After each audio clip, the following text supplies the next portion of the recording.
So I'm sat here reflecting on a question that I ask my guests on my podcast. And that is, can you remember back to your first couple of weeks of starting your business? What was it you were doing? Well, my first business was set up in 1997. And on reflection, my first few weeks was getting the logo sorted, getting a website sorted, getting a leaflet and some business cards printed. And yes, I had a meeting with my accountant about my tax position, etc. But actually it took me 2, 3, maybe 4 weeks before I started having conversations with people, whether that was building connections in my network or whether that's actually speaking to potential customers and gaining some feedback.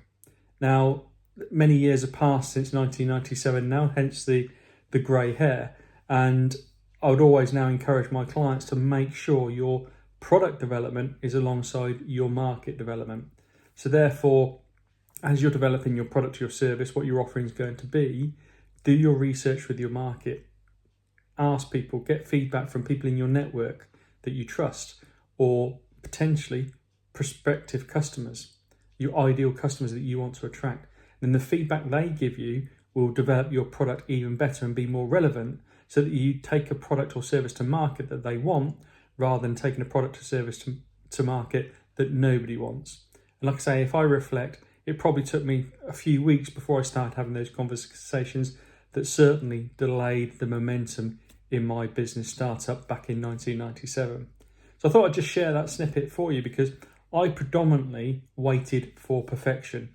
I wanted everything to be perfectly formed in the foundation before I started telling people about my offering.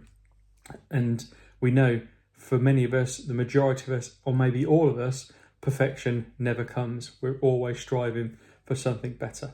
So I hope that helps. And if you're starting your business in the next few weeks, then get quickly into your conversations.